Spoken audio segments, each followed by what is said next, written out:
ниту пред смртта не покажа малодушност. Исто така и другите 6, но најмногу таа. Не ви ги пишувам овие зборови за да ја пофалам вашата ќерка, туку ја изложувам самата вистина како што ја видов.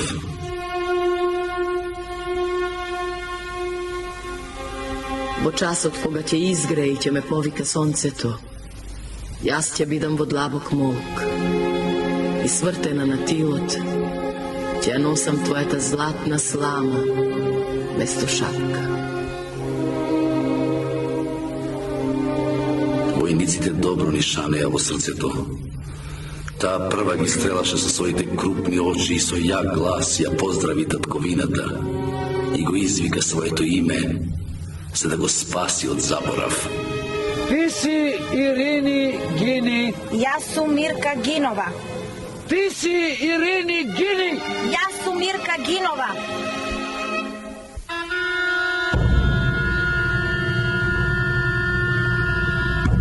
Во часот кога ќе изгре и ќе ме повика сонцето, јас ќе бидам во длабок молк и свртена на тилот ќе ја носам твојата златна слама место шапка.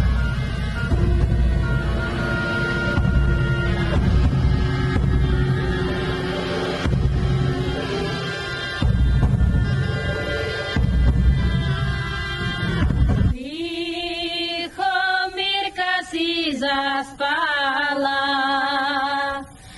vo Počepskite planine, vo Počepskite planine, tamo dolu voli vadi, vo Počepskite planine.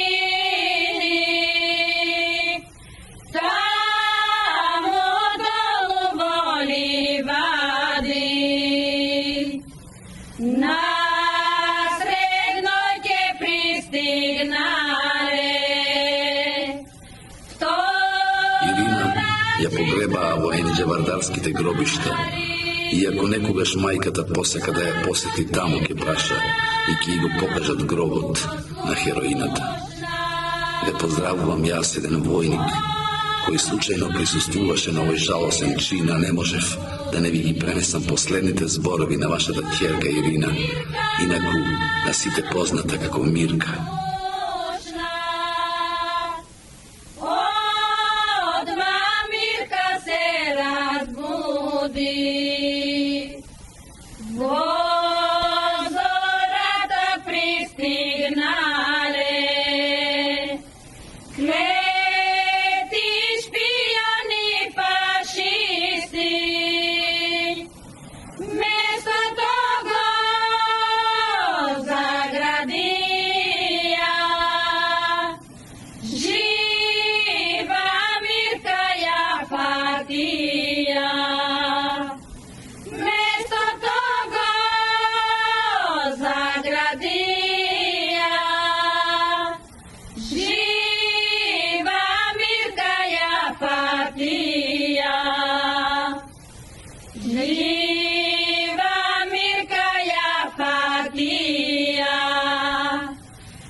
Прилогот за Мирка Гинова ќе го завршам со поезија напишана од поранешниот председател и премиер на Република Македонија Бранко Црвенковски, кој беше само 12 години на возраст, а песната негова што се вика Повик ја посветил на сите жени хероини во борбата за слобода на Македонија.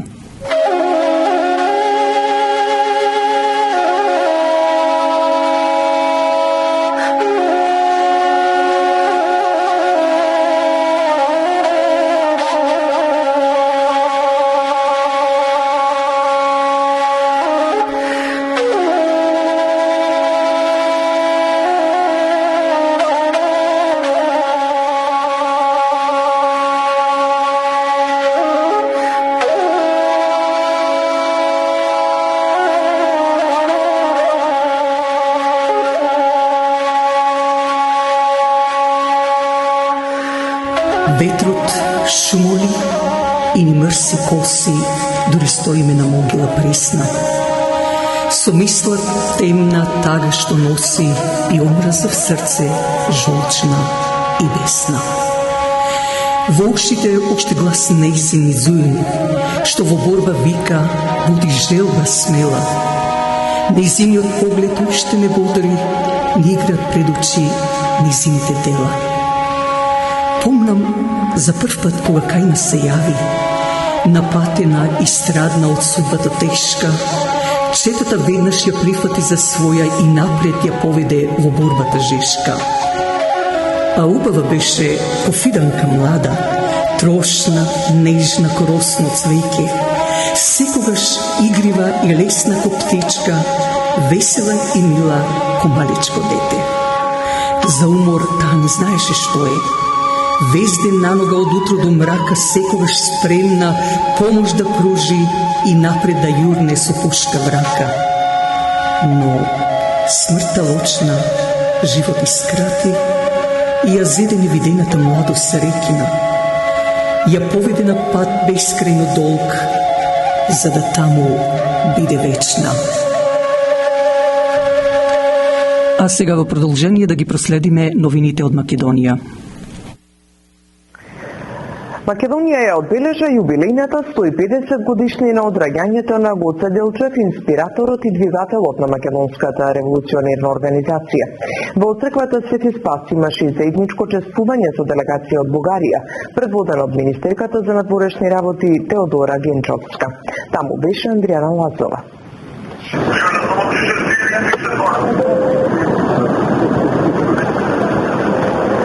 Под силно полициско обезбедување, со затворена улица за сообраќај и легитимирање на секој што влегува во црквата Свети Спас, помина заедничкото чествување на владите на Македонија и Бугарија по повод 150 годишнината од раѓањето на македонскиот револуционер Гоце Делчев. Делегацијата од Софија беше предводена од шефицата на дипломатијата Теодора Генчовска, откако се поклони и положи свежо цвеќе пред гробот.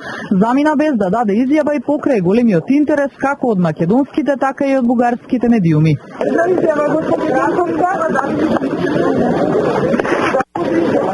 Што бегате од македонската јавност, министерка, какво е национално? Како дел од чествувањето беше и известувачот за Македонија во Европскиот парламент Илхан Ќучук, а од македонска страна делегацијата ја предводеше министерката за култура Бисера Костадиновска Стојчевска. Премиерот Ковачевски, кој отсуствуваше поради посетата на Брисел, испрати соопштение во кое вели дека Гоце Делчев е великан на македонското национално револуционерно дело. Се сеќаваме и одаваме почит на неговиот историски придонес во создавањето на македонската државност. Како инспиратор и водач на македонската револуционерна организација, Гоце Делчев секогаш повикуваше на единство и сплотеност на сите граѓани. Пишува меѓу другото Ковачевски. Пред владините делегации на гробот на Делчев положи цвеќе и председателот на државата Стево Пендаровски. Беше пречекан со свирежи од дел од присутните пред црквата, но смета дека тоа е демократско право и нормална реакција на граѓани. Ние сме тука, ние сме платени да трпиме секаква критика. И невтемелена, и втемелена од нашите граѓани, мене ми е драго што гледам. И такви реакции меѓу другите. Иако дојде сам придружуван единствено од делегација од македонска страна, тој не гледа проблем во заедничкото чествување со Бугарија на овој ден. Ваквиот чин председателот него смета за притисок врз историската комисија. Туку го оцени како гест на добра волја на двете страни за намалување на тензиите. Не гледам проблем. Не гледам проблем во тоа да некој од нашите соседи искажува пиетет во еден од каменците на улиците на нашата држава. Ви кажам наискрено од она што го слушам од Петков последниве недели од кога е премиер е као да зборува Нелсон Мендела. Ако го споредите со тоа што зборува неколку мина министри од претходната влада на Борисов, која имавме дневна количина на навреди и кон нас и како народ, како нација. Со став се огласија и од Сдруженијето на историчари на Македонија. Преку соопштение оценија дека заедничкото чествување на овој ден е фатален удар врз македонската самобитност. Дали заедничкото чествување значи дека македонската страна ги прифаќа делумно или целосно бугарските тези, дека Делчев бил бугарин кој се борел за автономија на Македонија, како етапа кон нејзино обединување со Бугарија, прашуваат македонските историчари. Potrebno ни е брзо, но не и избрзано решение со Бугарија, вели по официјалната посета на Брисел македонскиот премиер Димитар Ковачевски. Тој упати предупредување до Европската унија да не одолговлекува и да додели датум за почеток на преговори со Македонија час поскоро. Она што исто така го разговаравме тука е дека решението на прашањата треба да биде во духот на европските вредности, на взаемно почитување помеѓу двете држави и на задржување на достоинството на граѓаните и во едната и во другата држава. Кога ќе имаме такво решение, тогаш можеме да кажеме дека е нешто што може да се сподели. Јас не би се вржувал со датуми, затоа зашто ја кажам на нас ни треба брзо решение, со оглед на тоа дека сме заслужиле отворање на преговорите со Европската унија, но секако не ни треба избрзано решение, бидејќи решението кое што ќе се постигне треба да представува основа за иднината пред нас. А идната недела во Софија продолжуваат разговорите на експертско ниво за политичкиот пакет прашања. Министерот Османи веле дека Македонија и Бугарија се влезени во процес на надминување на пречките за пакетот 4+1 и најави дека земјава наскоро ќе испрати амбасадор кај нашиот источен сосед. Деталите од Михајло Видимлиски. 4+1 политичкиот пакет прашања помеѓу Македонија и Бугарија следната недела ќе се најдат на маса во новата рунда преговори меѓу Министерствата за надворешни работи на двете земји, која стартува на експертско ниво. Важно е она што ќе се договара да биде опфатено со рокови, вели министерот за надворешни Бујар Османи, според кој само така земјава ќе има гаранции дека ќе се затворат отворените прашања. Во пакетот влегува и барањето на македонската страна да се прифати преговарачката рамка предложена од Европската комисија. Договорот за добрососедство и мешовитата комисија за историски прашања ќе бидат клучните инструменти со кои Скопје и Софија ќе ги доближуваат позициите, но Османи додава и дека напредокот е поврзан со вкупниот политички амбиент меѓу двете држави. Зошто за 6 месеци или помалку комисијата успеа да договори толку многу и наеднаш после тоа да не договори ништо? Значи, не може да е историјата толку различна да во еден период договорите све и тоа брзо, во еден период ништо. Очигледно дека тој процес е и поврзан некако со вкупниот политички амбиент помеѓу државите. Затоа надежта е дека со враќање на довербата ќе се охрабрат и тие да влезат во тој процес и на по научни методологии да доаѓа до заеднички наративи. По оставката на историчарот Ванчо Ѓоргиев, македонскиот дел од комисијата е со еден член помалку. Иако до следната средба, закажана за крајот на месецов, нов член не е предложен. Но по изјавите во изминатиот период од страна на двајцата ко-председатели на комисијата од македонскиот и бугарскиот тим, Османи посочи дека основен принцип по кој ќе се води е политиката на политичарите, а историјата на историчарите. Политичарите да не коментираат историски прашања, историчарите да не коментираат политички прашања. Значи, и Драги Ѓоргиев, и сите членови можат да коментираат што сакаат за тоа какви погледи имаат кон историјата. Тоа е нивна должност. Ние не треба да коментираме. Политиката не треба. Но историчарите не смеат да зборуваат за процесот кој што ги дефинира политичките прашања. Замрзнувањето на улогата на Комисијата за историски прашања е минирање на договорот за добрососедство. Тоа е веќе политичко прашање. Тоа не е содржинско прашање на нивната работа. Вчерашната заедничка прослава на 150 годишнината од раѓањето на Гоце Делчев на македонската и бугарската делегација. Министерот Османи го оцени како добар политички гест кој може само да помогне да се подобрува амбиентот во меѓусебните односи, независно од како што рече малите инциденти.